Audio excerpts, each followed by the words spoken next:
Hello and welcome back to another episode of L&D Disrupt. This time I'm joined by Dr. Keith Keating, author of The Trusted Learning Advisor, the book that gives you the tools, techniques and skills you need to make L&D a business priority. We discuss why we end up in the order taker life cycle, why we should become trusted learning advisors and some of the key steps for getting there, why willingness to learn and understand our audience are critical, overcoming resistance, and much more. You can connect with Keith and get your copy of The Trusted Learning Advisor using the links in the episode description. In other news, we've just launched the What the Fluff Bootcamp here at How Now, your free 6-step playbook for a winning L&D strategy. If you're struggling to show impact, battling to get buy-in, or exhausted by a lack of L&D engagement, you'll love this course. Over 4 years, we've worked with innovative L&D teams, interviewed hundreds of industry experts, researched what learners really think, and even written the book on learning at speed. This bootcamp combines the best of that to break down your L&D strategy and rebuild it for impact. You can get the skills, frameworks, and proven tactics for L&D success completely free at gethownnow.com/WTF-bootcamp, or just use that link in the episode description. But that's it from me, so here's my conversation with the brilliant Dr. Keith Keating. So, Dr. Keith Keating, thank you for coming on L&D Disrupt. Absolutely, my pleasure. Thank you for having me. One thing I wanted to ask you first of all was, what inspired you to write the book on becoming a trusted learning advisor? Is there an interesting story, or what was the journey that led you to wanting to write that book? I'd say it was probably a 25-year journey for my entire career, or I guess at that point, maybe about 21, 22 years. Someone recently said to me, I'm going to borrow their quote, "This book had to be written," and that's almost how I felt with it. I had a number of conversations with practitioners about the challenges that they were facing that I've also faced, which is predominantly being treated like an order taker. And I felt at the company that I was with at the time when I was writing this, I felt that I had started to break through with what it meant to evolve past being an order taker and to being a strategic business partner. And the phrase that just kept coming to me was trusted learning advisor, trusted learning advisor. That was the North Star, the pinnacle that we wanted to reach. And it really started to write itself. I was working on my doctoral dissertation and I was already writing a ton each day. And so I just thought, well, what's another hour or two each day for writing something that is calling to me or feels like it needs to get out? Yeah. And, I've only been in the L&D space for close to 4 years now, but it's a problem I've seen, or a pain point I've seen for that entire time, is people really wanting to make that shift away from being an order taker. And it leads me nicely to the first question I wanted to ask you, which is, why are so many of us stuck in this cycle of someone else identifies the problem, someone else also identifies the solution, they bring it to us and tell us what to do, and then we action it? So how are we getting trapped in this cycle? It goes back to the beginning of organizational L&D functions. We started as order takers. We started in the manufacturing industrial revolution, where we had warehouses and factories, and managers were the ones that made the decision about what was needed. We need our employees to move this widget here. Go train them. So that's what we did historically. That's also where we stayed, basically, throughout the last 150 or so odd years. And it's for a number of reasons. One, I think that we have a lack of empowerment within our organization. So much depends on where we sit functionally inside. Are we under HR? Are we our own separate entity? Are we decentralized? Are we centralized? Are we matrix? Where do we sit? And so that will impact our ability to feel empowered. I think sometimes we have risk aversion in L&D, and some of that relates back to maybe our lack of skills or confidence, or our ability to be consultative, which really the underpinning of the book is all about being consultative. I started my career in McKinsey, a major consulting firm. So I think that was embedded early on in my thinking. And that's one of the skill sets that we've got to be developing. I think our organizational culture also impacts whether or not we're order takers. Do we have support from leadership, from executives? Is it part of the culture? And I've worked in organizations where it is and organizations where it isn't. And I definitely feel more like an order taker in the organizations where I'm not supported because I'm afraid. I'm nervous to speak up, to go against the grain. I think another reason is, and I could list these all day, I'll wrap it up. Another reason is we're often trying to get a seat at somebody else's table. And we feel like we need to be in that room and that conversation. And one of the things that I'm strongly advocating for is to stop trying to get a seat at somebody else's table and build your own table. Take control of the narrative, take control of the conversation, and invite others to sit with you. And in order to do that, we have to have the right skills. We have to have data to back up our conversation. We have to know our business. Inherently, we have to be a trusted learning advisor. And I think until we develop all those skill sets and analyze the situation that we're in, we're going to continue behaving like order takers. And look, our stakeholders, why would they change? They need a reason to change. They need a reason to see us as strategic business partners. And until we give them that reason, they're going to continue to give us orders. Yeah, no, I love that. There's so many things there I can see that interact with each other. So maybe it's the very English part of me, but there is that culture of not wanting to step on other people's toes if the company very much operates in a department by department way. Then you've also got the idea of, most of us don't know how to be consultative. So how can we get beyond that fear of stepping on people's toes if we don't have the skill of being a consultant to go and speak to them properly and make sure it isn't awkward? And then last of all, like you said, the culture, if there is that culture where people do feel like they're stepping on toes by trying to just probe further and get to the root cause of problems or, trying to shift perceptions, then all of that is going to make it far more difficult to have the right relationships needed to be trusted and to solve problems, isn't it? Absolutely. The foundation of the message I want to share, and it's in the book, and directly and indirectly, is that consultative mindset. We've got to shift, and we've got to be involving actively in the problems and asking the right questions and proposing solutions and listening. But we'll talk more about the skills that we need to be building in a few minutes. Yes, absolutely. So let's look at that then. If the problem state is that we're stuck in this life cycle and we can't get out of it, the goal state is delivering that value proposition of being a trusted learning advisor. So tell us a little bit about what that is, because in the book you give us this great North Star to aim towards. So yeah, what is that goal state of the value proposition of a trusted learning advisor? I want to unpack first the kind of the North Star aspect. And provisionally, that's what the trusted learning advisor is. It is this North Star. It's an aspirational journey or goal for us as individual practitioners, but also for our industry as a whole. There is no single solution. And fortunately or unfortunately, this book is not the solution. It is part of the solution. So I'm just sharing that because there are things that you'll read about and you'll think that's never going to work in my organization. And there's a reason for that, because there's no cookie cutter approach to L&D, unfortunately. When you look at business units like IT and maybe even marketing and maybe even HR, there is kind of a cookie cutter approach in the sense that they have very strict policies and procedures that are in place organizationally. And typically it manifests across other organizations as well. Whereas there's so many different characteristics and nuances and influences that really determine our success in L&D that are outside of our control. They're all based on organizational aspects, structure, hierarchy, culture, investment, belief, etc.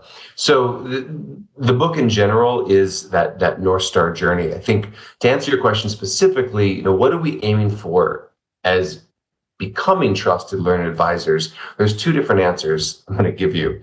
The first answer is my formal answer. And the formal answer is our North Star is transforming into becoming a strategic business partner that delivers value for the organization. That's ultimately our goal as being trusted learning advisors. My personal kind of private answer is the North Star is getting the business partner out of the way so that we can do our job. Let me do my job. I probably spent, once I figured out how to actually do my job, and that took, maybe about 10 years in the field, then I realized that I had a skill set, I had value, I had answers, I had potential solutions, I had experience. Now that I have all of this built up, no one would let me use it because they're still wanting me to be order takers and do what they're telling me rather than letting me leverage my expertise and provide, preferably, hopefully, the right solution. So my personal answer is, let me do my job. That's why we want to be trusted learning advisors, so that we can do our job, we can feel valued, we can feel productive. It's interesting because a lot of what you spoke about there, and you reference it in the book as well, is context. And I think often this conversation very much focuses on the idea of a problem and a root cause of a problem. But actually, once you become more consultative and trusted, you also get a better understanding of all the context. And the context is often, in response to what you said about the cookie cutter approach, the context is what helps you take the right action. So it's not just as simple as saying problem to be solved, what's the real cause of this problem. It's also what's the overlaying context of the situations that inspire this and the people we have to work with. So I also like the fact you incorporate that idea of context into this as well. Context is everything, inside L&D and outside. So if you think about what it means to learn and to learn properly, you have to have the context. For me, that was the biggest challenge that I had with higher education. And, controversially, I don't know that 17, 18-year-olds should jump right into uni because they don't have the context of how they're going to apply it in the real world. And that was my big struggle. And university didn't click for me until I had a significant number of years of experience. And then what I was learning was contextualized. I knew how this could be applied in the workforce. So it made sense. There was relevance. The same thing for us as learning and development practitioners inside of our organization.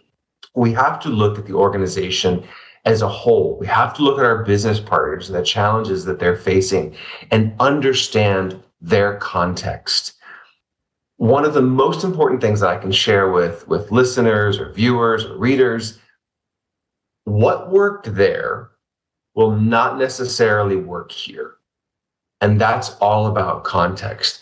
I have discussions where people say, I want you to do, for us, what you did at General Motors, or, can you repeat what you did at Archwell, or et cetera, et cetera. And the answer is no, I cannot, because each project, each initiative, each company I worked for, it was contextualized to them. There's so many nuances and characteristics that played a part in whether or not we were successful or the outcome of the projects. And the same for each listener and viewer is that it's contextualized to your organization. I think that's one of the most challenging aspects of our industry is that context piece. Yeah. No, I completely agree with that, because I think if you get in that mindset of let's repeat what we did before, you also just detach yourself even further away from real problem solving, because you're not investigating what's changed in that 1 year. So I used to work at a few companies where there would be annual reports, and every year the mindset would just be, well, this report last year came out and we sent this email and it performed pretty well, so let's just repeat it. But that just ignores entirely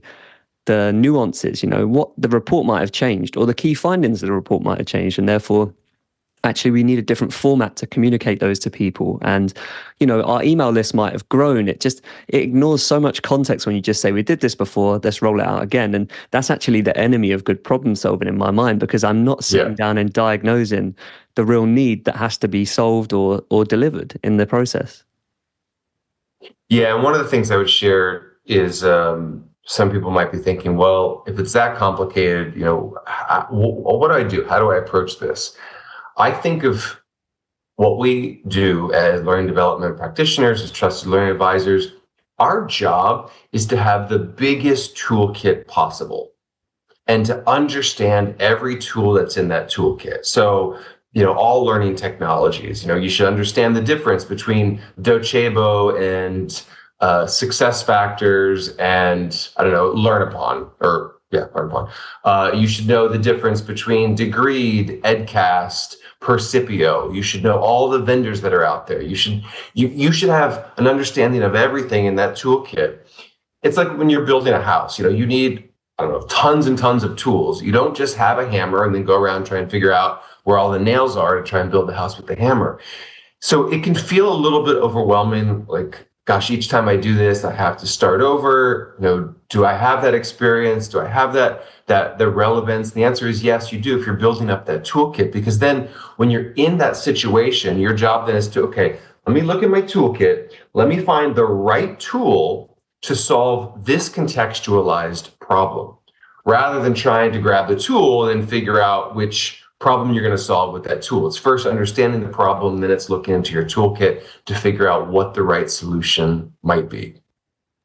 Yeah, exactly. And I like that framing because it's not always just a big lift. Actually, sometimes it's just an extra 5 or 10 minutes in that real mindset of what is the best way to solve this. I know I've done this before, but actually out of all the other skills I've built over the last 5-10 years, however long you've been in that position, or even if you're new to L&D, maybe you might be able to say, I did this in a previous role or a previous life or a previous career. And actually this maps quite nicely onto this as a way of solving a problem. So yeah, I agree. It can feel a bit overwhelming, but in reality, it's probably just a bit of a reframing in your mind of, look, this is the problem I need to solve. Here's some of the tools I have to solve it, and just trying to match them up as best you can with the context in mind. Absolutely. Yep. You also in the book talk about why does it matter and the motivations for becoming a trusted advisor. And I really like this framing. There's 2 ways you tackle it. I mean, first of all, you mentioned really early on about L&D being change makers in the organization. But as you alluded to earlier, it's really difficult to drive change without trust and the right relationship. So I guess that's the first part of the equation, isn't it? It is. If you think about what we do, or even further back than that, learning in general, learning has the power to change lives. Stop. Learning unlocks our human potential. And at the core of what we do, it is just that. We are unlocking human potential to change lives. Now, I would say very rarely are we ever looked at in that frame, but that's why we have to remember that. Once you learn how to learn, you are unstoppable. And that's why we exist, is to help the talent in our organization learn, grow, develop, improve their performance, improve their capabilities, improve employee engagement, decrease employee turnover, improve employee retention. Employees are the foundation of businesses, of organizations. They are the most important resource. Our job is to support them. So if we think about what's the why for becoming a trusted learning advisor, it's the human, it's the learner. We're supporting them so that they can thrive in their work. Yeah, I've seen this as well from the marketing angle of, you didn't get into this to just send the same email a million times, or you didn't get into this to just write another report. You got into this because you had some sort of passion for the thing you wanted to do. And I'd imagine for most L&D pros, you got into this because you really wanted to help people unlock that power of learning, how it can transform their career or their life or their skills, their self-belief. So I think having that as an operating principle or like a core philosophy is a really nice one.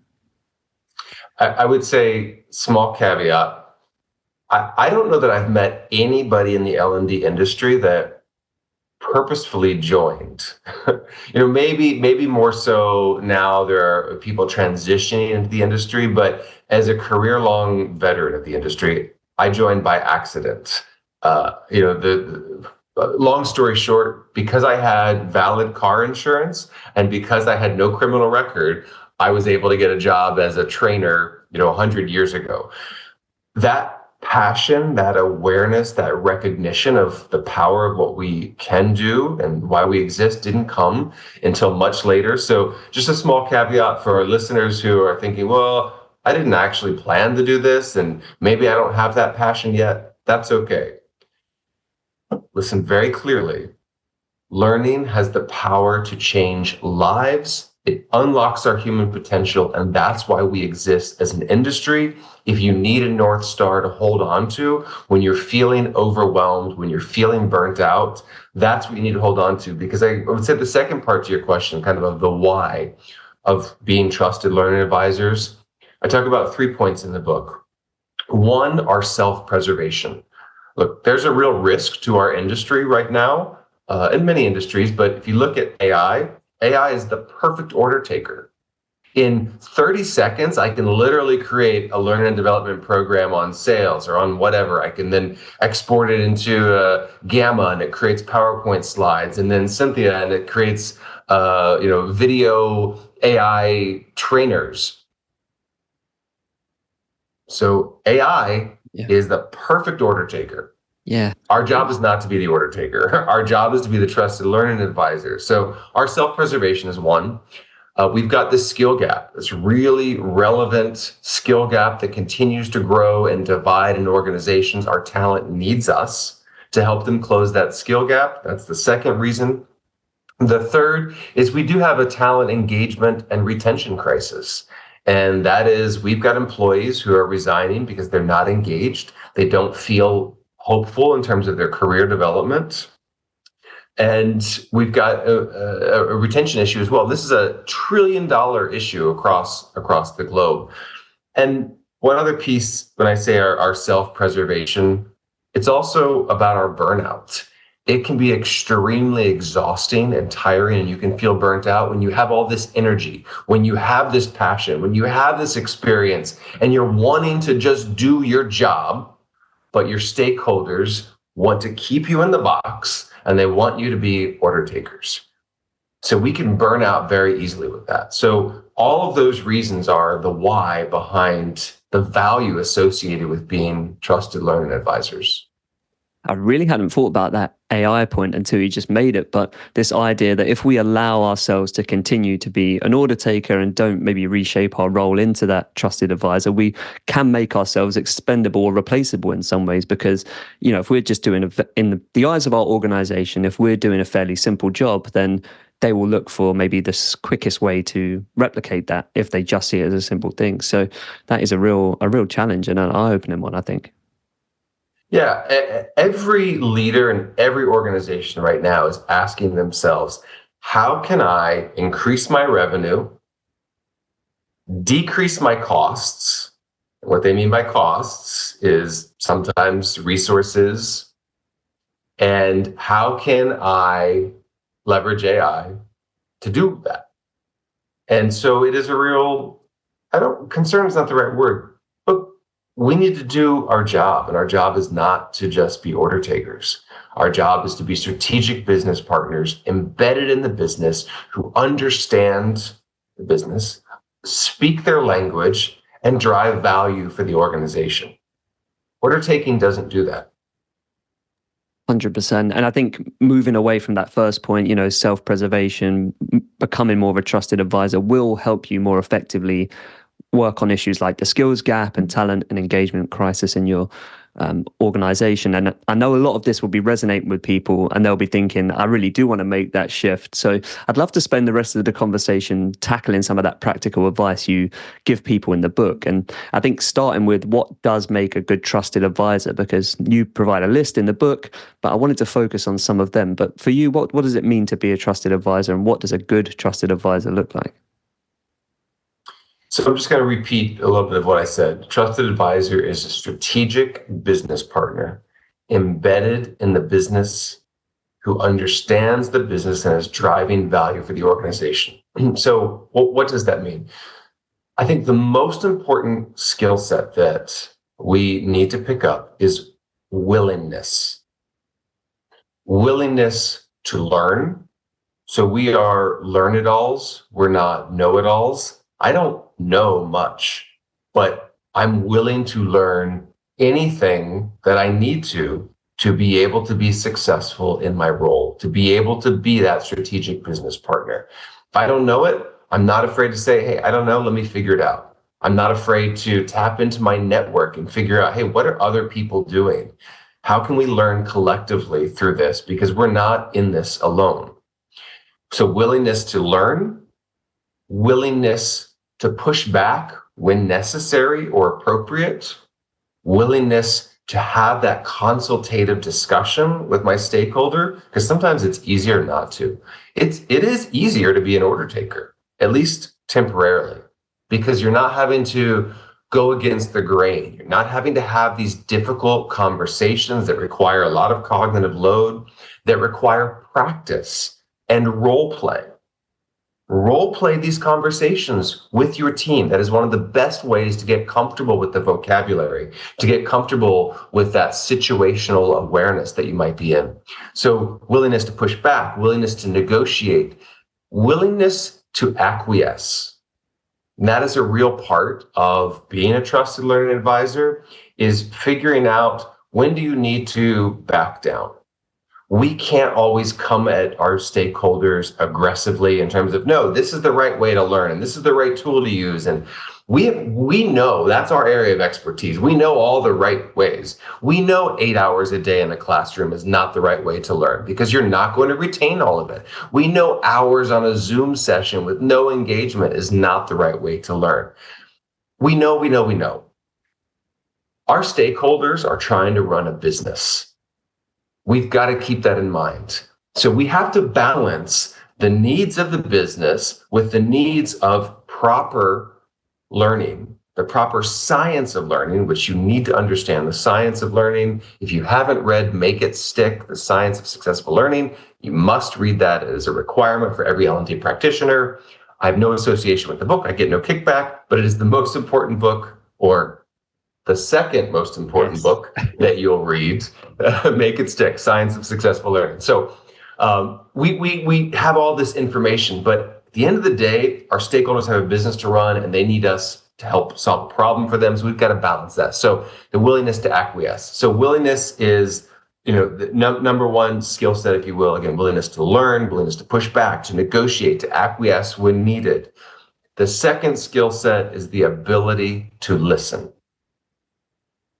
Trusted Learning Advisor is 70% listening, 20% asking more questions, and then 10% responding.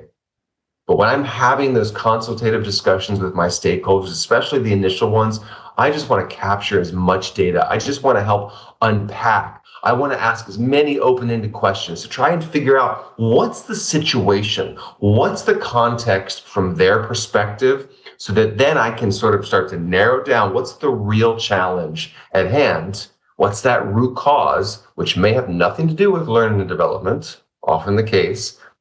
And even in that situation, I don't pass it off. I don't say, hey, this isn't L&D, it's not my problem. I still try to figure out how to help my stakeholder. So willingness and ability to listen.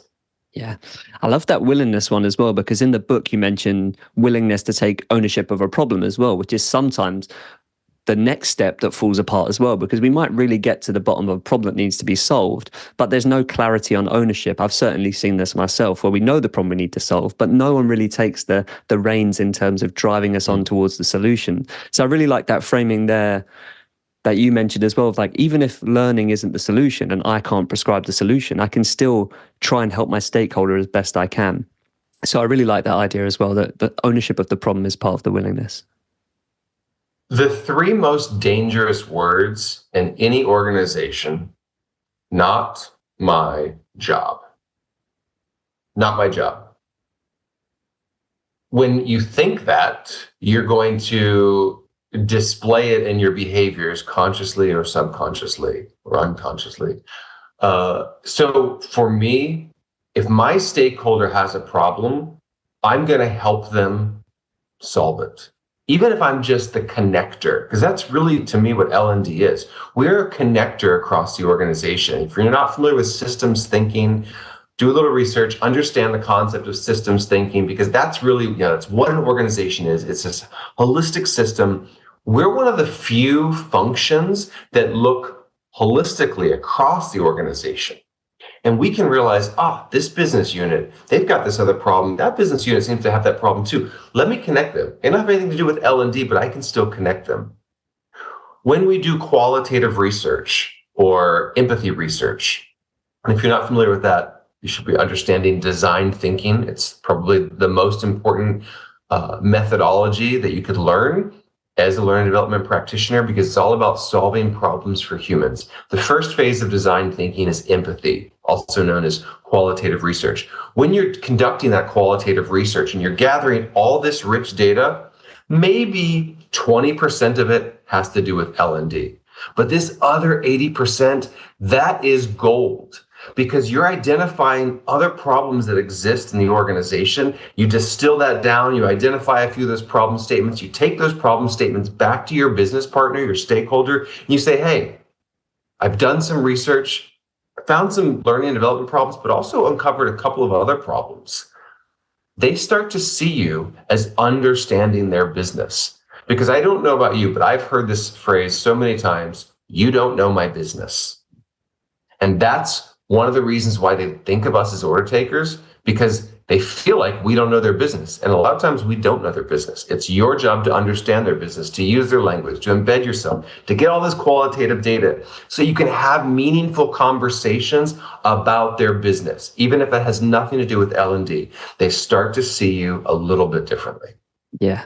I think it comes back to what you said about that balance of where you're spending your time, because you said, I'm trying to unpack as much data as I can, or understand as much as I can about you or the audience. Basically, in the book, you frame it as understanding your audience. And, you wouldn't release a product without understanding your audience first and their problems and their needs. So the same thing has to be here. If our product is advising them or consulting or even just facilitating, like you mentioned, we still have to know the problem that needs to be solved or all the context about our audience. And I think part of it as well is often people are battling with perception. So the perception of them or their department in the business. And, if you just, well, it's not even if, because when you facilitate one person with a problem to someone with a solution, they will remember you fondly as a key part of that process. So it might seem small, but actually it's really pretty important to actually getting us to the solution if you're just a connector.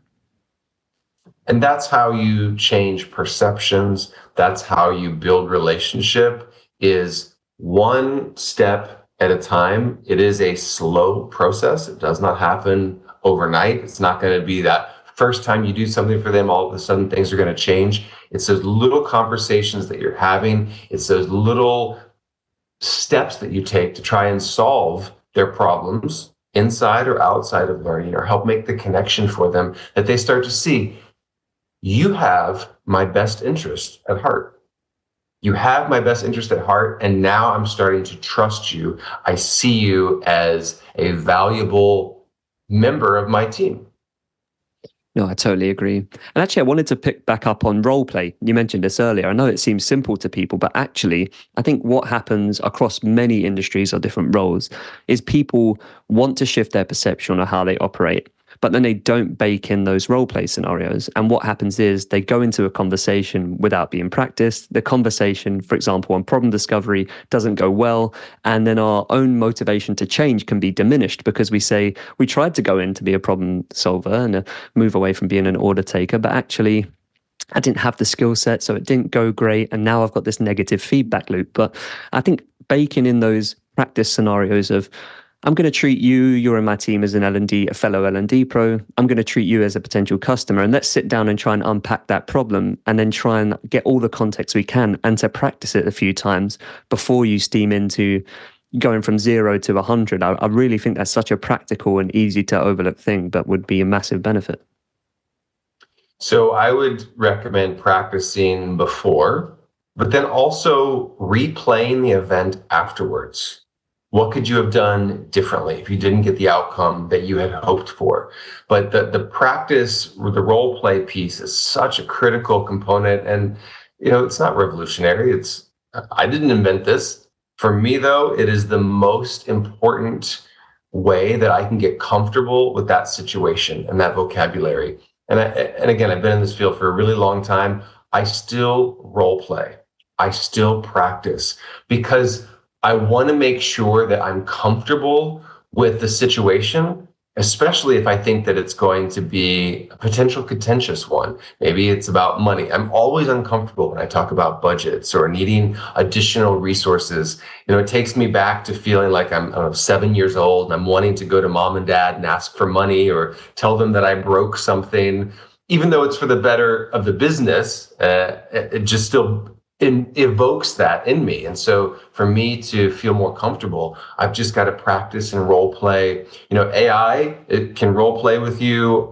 However, I still prefer to role play with live people so I can feel that interaction and have that human approach. But if you don't have anybody, you can use AI as well.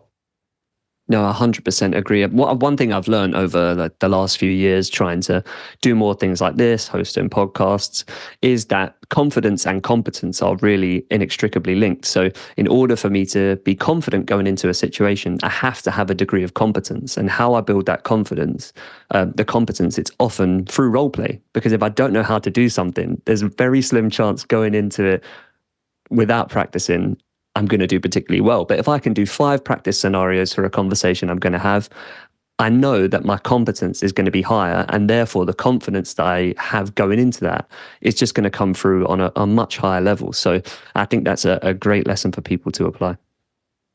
Yeah, I think some people, for whatever reason, don't think that we need to practice as L&D practitioners. And then I have people that will say to me, "You come across so polished, so well spoken." That's because I practice everything. Everything. This podcast, I practiced for it last night. I rehearsed for it this morning. Rehearse isn't the right word, but I mean, I prepared myself mentally. I thought about what is it that I want to say? How do I want to be intentional in here? For me, being transparent, I practice for everything that I do. So I really, really encourage you practice as well those conversations so that when you're in them, it just feels more comfortable. The language feels more comfortable. Your emotional intensity is less because you've already thought about this. Yeah. You've already had this anticipatory planning. That is such an important skill set for all of us as humans when we think about future. There's no way for us to plan for the future necessarily, but anticipatory planning is like futures thinking. And you're going through this idea of what are the potential outcomes that could happen, and that way you're more prepared for them. And it's the same when you role play these conversations. Yeah. It's interesting actually, because one thing I wanted to ask you about was most people are probably starting from a position where they need to alter someone's perception in order for them to see them as a trusted advisor. And one thing you can do for things like role play, or even, it doesn't have to be role play, but just through that planning, like you said, is to think about objections you're going to face, because they're the things that can often pivot how a conversation goes. Like if there's a moment of resistance, if there's a moment of objection, how you handle that can change the tone of the conversation, someone else's openness to speak to you. So I suppose maybe widen it out a little bit, but how can people overcome resistance to change, generally speaking, as they're trying to become a trusted learning advisor? So there's a couple things to think about. First, take a step back and try to consider where that resistance might be coming from. And the reason I'm sharing that is your stakeholder might also be an order taker. And it took me a long time to realize that. But if you take a step back and you think about the resistance that you're facing, could they be an order taker? So there's a couple things that you could unpack with that question.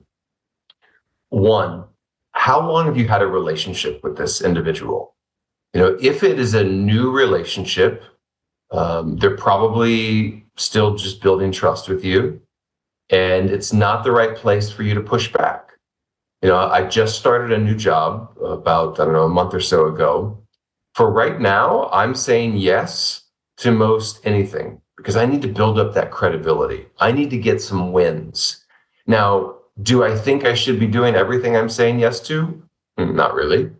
But that's what I need to do right now to build up that credibility so that later on, I have that trust and they can listen to me a little bit more. So what's your status in your relationship with them? The second is there a fire? If your house was on fire, you would not stand back and say, "Oh, let me do a needs analysis and let me figure out, why this happened. And maybe let me do some qualitative research, maybe some quantitative research. Was it arson? Did I leave the stove on? Was it electrical? None of that applies. When there's a fire, you're going to put it out as quickly as possible to minimize the damage. Once everything is safe, then you're going to step back and do a needs analysis to try and prevent it from happening in the future. Same thing applies to us. Find out, is this a fire your stakeholder is in? And that they just need you to react, to put the fire out, and then you can do all the things that we know we should do later on once you've established that credibility and you've minimized damage. The third question to ask yourself, is this a tick the box exercise? And it's not just asking yourself. I will ask my stakeholders. If they're giving me an order and I'm thinking this is probably just a tick the box exercise, which means they don't care about changing behaviors. They don't care about learning outcomes. They're not going to measure this. No one's really looking at this. They just need to get it done. I will ask them, hey, is this just a tick the box exercise? Do you just need me to get this done? Move it off. We're not going to run reports. We're not going to measure it. Like, it just has to get done. A lot of times they'll tell you the truth. Like, yes, please just get it done. No one really cares, etc. So ask them that question. So again, when you're thinking about resistance, think about what's the situation that your stakeholder is in. Are they an order taker as well? Is there a fire? Is this a tick the box exercise? How long have you had that relationship? Because ultimately, at the end of the day, our goal is to make our stakeholder the hero of their own story. That's my goal. Underneath that, I want to help all the learners in the organization. I want to help them grow. I want to help them develop. I want to help them build the skills that they need to be successful, that drives value in the organization. On top of that sits my stakeholder. I want to help them become the hero of their own story so they look good, so they feel good, so they recognize that I am on their team. I'm not an adversary. So to do that, I've got to make them the hero. And to do that, I have to understand the context of the situation that they're in and then look to solve the problem from there. Yeah. I mean, I really like this framing of making them the hero, because to me, it felt like thinking with the end goal state in mind. Like, if I've solved the problem for this person and they feel really happy and they absolutely feel like they've achieved that goal that they were aiming for, and working back from there, I think it makes it quite easy to take the action that's going to win people over. Because if we know that maybe satisfaction scores in our internal surveys are really low, and to the head of people, that is what would make them feel like a hero. If we could turn that around, then it's easier for us to say, what does the journey to that endpoint look like? And it also reframes it away from, I think, like, you mentioned earlier, L&D not being sole responsibility, or saying not my job, or sometimes we end up in these positions with the blame game. But this gives us a shared goal as well, starting with that. My role is to facilitate the person who I'm helping get to the end goal. And now I can just think about the best ways to get there. And that storytelling part really spoke to me, I think. Yeah, and you just kind of triggered a second thought in terms of the not my job piece. I don't know that there is a true job description for what we do, at least for me. There are times I'm booking travel, either for trainers or participants. I'm booking restaurants.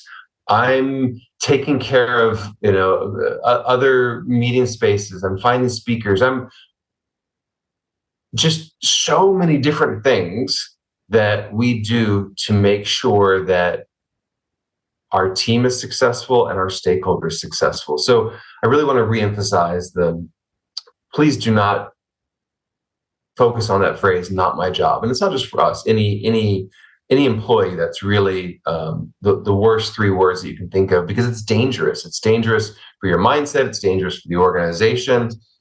I look at us as holistic problem solvers. And so, yeah, it may not technically be my job, but I'm going to help you, because that's what we do. We help people. Don't worry, it's the same with marketing. I don't think my job description is really my job description. It's a bit like the conversation we've had here. I have particular goals I need to help the company work towards, and my remit is to use the things in my toolkit to my best ability to get us closer to that goal. So there is no, I think linear thinking about job description is kind of working against what we want to get to with this conversation. So I totally agree. I wanted to end just reflecting a little bit more on this idea of resistance, because this is genuinely something I hadn't thought about until I read it in your book. And that is, to me, I can only speak for me, but resistance always feels the same. And I don't apply that reflective mindset that you mentioned in the book. So two that stuck out to me were, it's a not now type of resistance. So someone might really actually care about helping you solve the problem or diagnose it. They just don't have the time right now, or they're not in the headspace. Or maybe it's the one of, it just feels too big. Like you said, a little bit like the, where's our relationship with them? It also might be that, look, I do want to solve this problem, but the shift you're asking me to make, or the thing you're asking me to do, just feels too big. So we need to start smaller. And I really think this is a useful exercise in this process as well, because resistance can feel personal. But if we apply the stuff you mentioned in the book to it, we can be far more objective and say, this is where this resistance is coming from. Yeah. To kind of repeat what you're saying, no doesn't necessarily mean no in perpetuity. It could just mean no right now. And one of the things that I learned through design thinking was prototyping and piloting. You know, when things feel overwhelming to your stakeholder, or you're saying, hey, we got to go do this needs analysis. I need to talk to 100 people. You know, I need this, I need that. Whoa. Let's take a step back here. When you say, hey, I just want to do something small, can I just pilot this group, this program with a small group of people? It's going to be minimally invasive, et cetera. People are more open, I think, and receptive to this idea of piloting and prototyping. So it goes back to kind of this underpinning theme, I think, of our conversation today. And it's about shifting your mindset, shifting the vocabulary that you use. You know, when you're reaching a blockade, a closed door, well, how do you pivot? How do you pivot to go around that? And it's us changing the vocabulary that we're using, how we're thinking, our mindset, because there are ways around it. And part of that way might be not now. It's not the right time. You know, I know that we're coming up on the most busiest season for my company and our industry. You know, February through April, May, everybody is heads down. So I know I'm not going to do anything in terms of pilots, prototypes, any massive rollouts right now. Summer is our time frame. So it's like these little nuanced things that you need to take into consideration about the context of your stakeholders and their learners. 100%. One thing I always ask myself is if I'm stacking the odds in my favor. To your example there, if I'm sending out an email I know I need people to respond to in the busiest time of the year, I'm just not stacking the odds in my favor.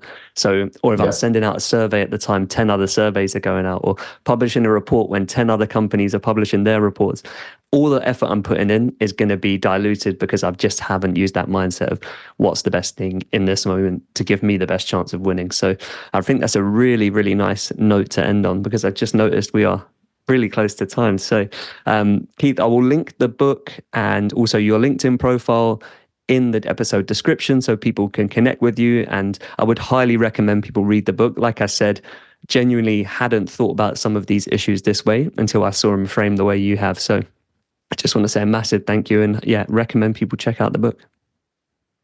Absolutely. I want to end up with a couple of final thoughts. One, it takes time. This takes time. So it is not an overnight change. I'm going to read the book. I'm going to listen to a podcast tomorrow. I'm going to be a trusted learning advisor. It's a journey. It's not a destination, and we're never fully there. There are days where I am treated like a trusted learning advisor, and then it could be 5 days later, I'm treated like an order taker all over again. And it's rinse and repeat.